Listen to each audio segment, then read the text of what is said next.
Tanggal berapa akhirnya berhasil bertemu dengan para terpidana dan siapa? Saya tidak pernah bertemu dengan semua terpidana terdakwa waktu itu sampai mereka rekonstruksi.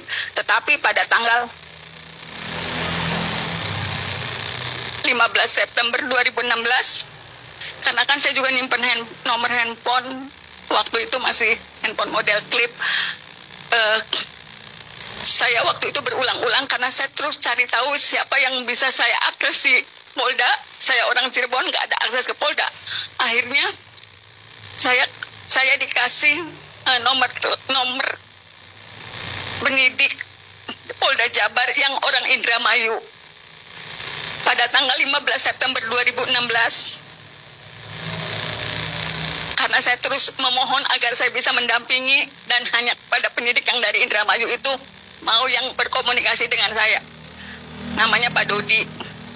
Pada tanggal 15 September 2016, saya dikasih kabar besok Sakatatal tahap 2 tanggal 16 September 2016. Saya kaget, loh kok udah tahap 2? Karena informasinya tanggal 15, di dalam surat kuasa itu kan saya tergabung dengan pengacara senior. Waktu itu saya menyampaikan, Pak, di tanggal 15 September setelah saya nerima telepon akan ada pelimpahan tahap 2. Saya bilang, Pak, besok Sakatatal dilimpahkan tahap 2. Saya nggak pernah ngedampingin. Waktu itu pengacara senior bilang, Tin, kamu pegang perkara ini sendiri. Apapun resikonya, kamu pegang sendiri. Mohon maaf saya nggak bisa nyebutnya nama karena udah almarhum. Kemudian kenapa Bapak nggak mau sidang? Si AA Karunya sudah dipanggil. Saya nggak usah pakai mic yang mulia.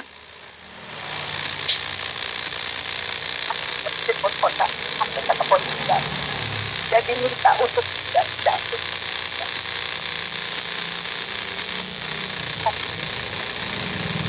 Pakai mic aja, Bu. Pakai terbuka.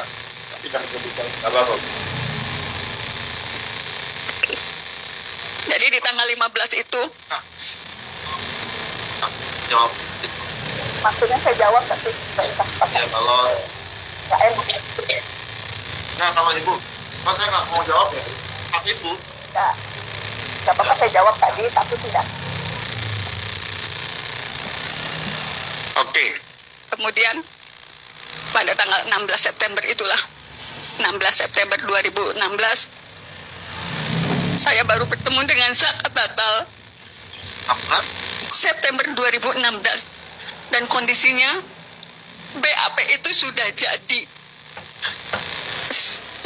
Karena saya juga shock ketika tanggal 15 saya mengkomunikasikan, saya halus jalan sendiri. Tanggal 16 ketika Sakatatal datang itu ketemunya di kejaksaan dalam kondisi BAP sudah jadi, hanya nama saya yang dikosongkan. Saya juga susah berkomunikasi dengan Sakatatal saat itu. Saya masih melihat luka-lukanya. Cuman kan pandangan matanya dia kosong banget. Saya susah, saya nanya apapun, dia juga nggak ngerti saya pengacaranya. Padahal waktu itu ada kakaknya, ada Selis. Tapi jangankan dengan saya, yang orang luar, orang yang dia tidak kenal. Dengan Selis juga, Saka, kamu apa yang terjadi? Dia nggak bisa cerita. Saka masih anak-anak waktu itu 15 tahun. Pandangan matanya kosong. Dia seperti berada di dunia yang dia nggak ngerti. Saya susah berkomunikasi. Saya baca BAP itu betul. Saya waktu itu mengambil resiko yang terbesar. Kalau saya nggak tanda tangani, walaupun saya tidak mendampingi, saya sudah dikasih kabar kalau ibu udah nggak mau tanda tangan sekarang, Sakatatal akan didampingi oleh pengacara yang ditunjuk oleh negara. Itu yang bikin saya berat, karena saya dari tanggal 1 udah nyari mereka. Akhirnya walaupun saya betul tidak mendampingi saat BAP, di tanggal 16 itu saya tanda tangani, karena sebelumnya juga saya sudah dikasih kabar ya akan berjalan sendiri dan resiko apapun harus diambil. kalaupun ini saya berdampak pada profesi saya sebagai pengacara, saya siap dihukum. Saya siap menerima sanksi dari profesi advokat karena memang saya menandatangani itu. Karena saya juga udah berusaha banget untuk mendapatkan mereka sebelum saya ketemu Sakatata di tanggal 16 September. Dan itu sebetulnya ditandatangani itu di Kejaksaan Kota. Kejaksaan Kota Cirebon di kantornya. Saya ruangannya lupa, tapi itu memang ditandatangannya di kantor kejaksaan. Nah setelah itu, kalau tidak salah, jaksa waktu itu membuat satu dokumen lagi yang menyatakan kalau Sakatata melakukan pemukulan. Itu pun saya nggak bisa konfirmasi ke Saka, betul nggak kamu melakukan itu? Karena betul-betul Sakatata dalam kondisi yang susah diajak bicara. Saya tahu banget bagaimana dia ketakutannya saat itu. Jadi ada berkas lagi, tapi dokumennya saya nggak punya karena itu kejaksaan yang pegang, yang menyatakan Sakatata memukul.